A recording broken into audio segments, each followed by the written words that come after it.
Bonjour cher ami, bonjour Belvi. Bonjour Julien.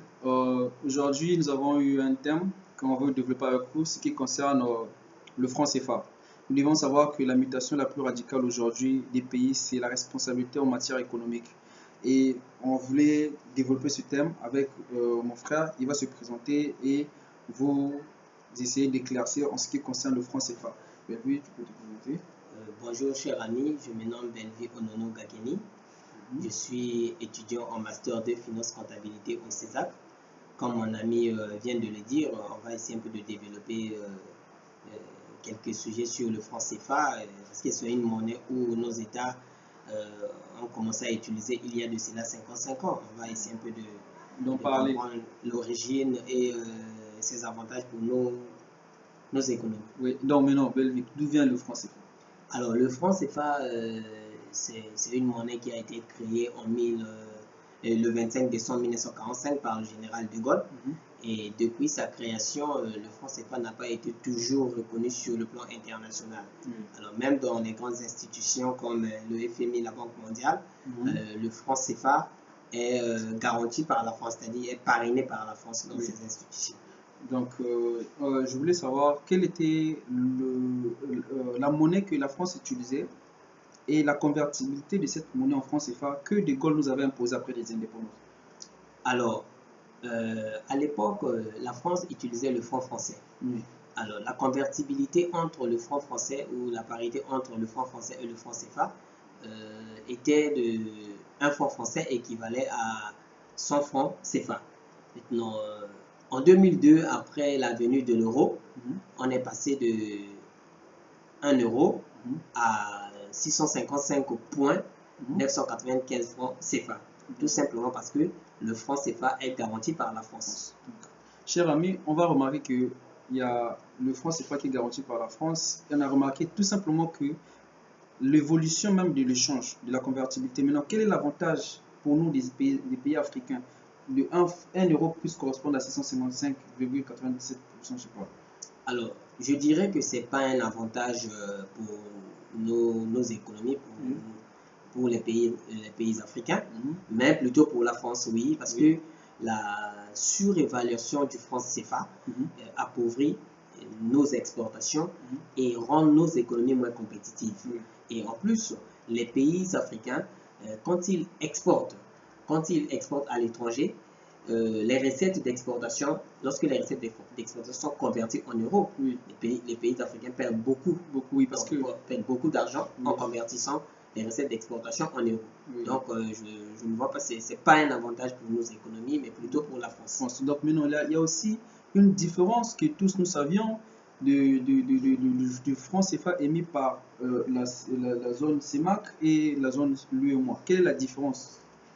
Alors, le franc CFA utilisé dans la zone CEMAC et le franc CFA utilisé dans la zone UEMOA, je dirais que c'est fait preuve de mauvaise foi parce que ces deux monnaies sont fabriquées par la même personne. Ces deux monnaies sont garanties par la France. Parce que je ne vois pas l'intérêt de faire une différence entre ces deux monnaies, même si la différence, on dit que la différence est insignifiante, c'est-à-dire la parité est à 1%, mais moi je dis que c'est dans le but de freiner les échanges entre ces deux communautés, parce que de freiner la libre circulation des marchandises entre ces deux communautés. Donc la mondialisation qu'on dit là, ça n'est pas respecté actuellement. Voilà, donc, parce qu'aujourd'hui, si on veut par exemple utiliser le CFA, il faut recourir à l'euro. Parce que c'est avec l'euro qu'on peut convertir le franc CFA. Donc, entre nous, vraiment, les échanges... Il n'y a pas la coalition. Il y a la coalition, mais on paye. Normalement, on ne devrait pas payer pour ça parce que c'est le franc CFA. C'est comme si euro, il paye. Bon, voilà, c'est comme si euro, il paye. Non, c'est pas possible. Mais non, si on pourrait parler de cela, on peut aussi dire, c'est quoi maintenant le fonctionnement des comptes d'opération. J'ai entendu parler de ça sur Vox Africa, le fonctionnement des comptes d'opération. Comment ça fonctionne? Alors, les comptes d'opération, c'est ce que lorsque nous exportons nos matières premières à l'étranger, tout d'abord, il faut savoir que sur le plan international, les échanges se font avec le dollar. Alors donc, lorsque nous exportons, lorsque nous vendons nos matières premières à l'étranger, c'est avec le dollar. Alors, or, dans nos États, on n'utilise pas le dollar. Il faut qu'il faut la convertibilité entre le dollar pour avoir le franc CFA. Donc, on prend cet argent, c'est-à-dire le dollar, on les place dans le trésor français, dans les comptes d'opération, ce qu'on appelle les comptes d'opération. Donc, c'est dans les comptes d'opération qu'on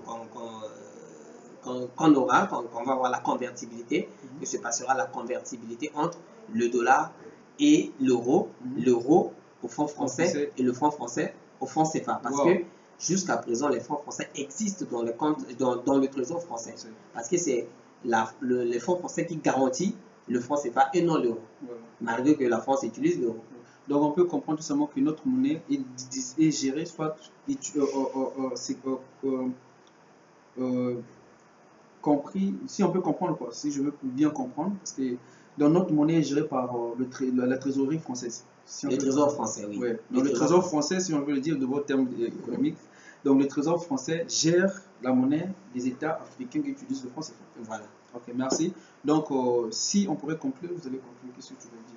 Et avant de conclure, je vais ajouter qu'il faut noter que lorsque nous exportons à l'étranger, nous déposons, à l'époque, on déposait 65% de nos réserves d'échange dans le trésor français. Maintenant, depuis le 26 mai 2005, on est passé de 65 à 50%. Donc, nous déposons 65% de nos réserves de change dans le trésor français. Tout simplement pour faciliter la convertibilité de cette monnaie. Alors, en conclusion, je peux dire que avec l'initiative que les chefs d'État africains en parlent maintenant, je pense que tous on va parler le même langage pour aboutir à une monnaie unique. Parce que la souveraineté d'un État est déterminée par sa monnaie. Un État est souverain lorsqu'il a sa propre monnaie. C'est comme Karl Marx le disait, pour tuer une économie, il suffit de tuer sa monnaie. Nous avons acquis l'indépendance politiquement, mais pas financièrement. On doit chercher à arracher l'indépendance financièrement. Du fait que nos économies dépendent de l'Occident, je trouve que ça asphyxie nos économies.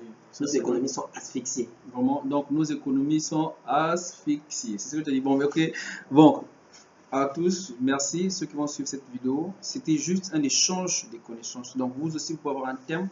Vous ne faites pas, vous pouvez contribuer. On n'est pas des experts, on est des étudiants. On essaie d'échanger, d'expliquer ce qu'on connaît aux autres pour qu'ils puissent connaître.